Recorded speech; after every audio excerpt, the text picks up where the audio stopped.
boza, cavan, ağsaqqal, albiçək, hamısı sağlığına, yenə gözəl yerlərdir.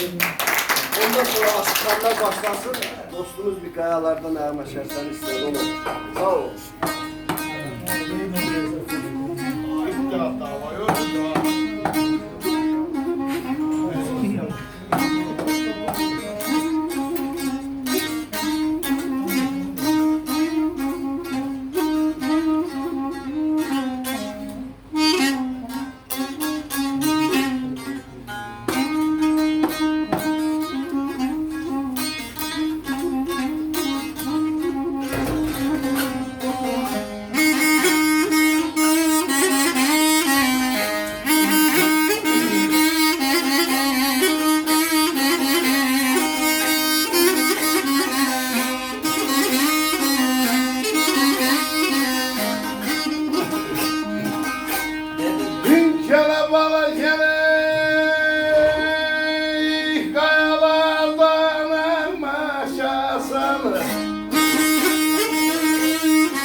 Şərsən qaqqıldaşıb ötən şeyini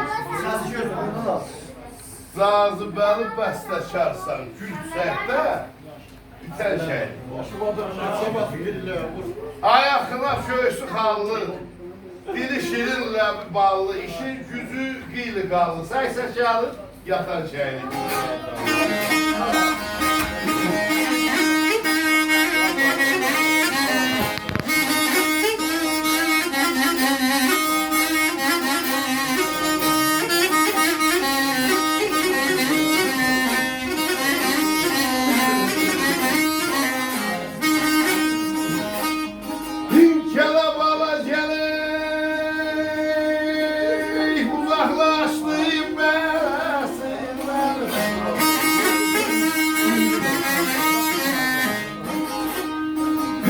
Uzaklaştım beresinden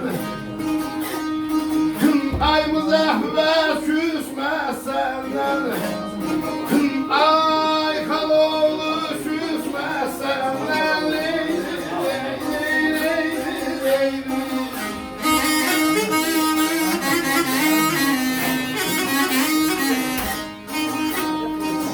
Beşirerin nevresin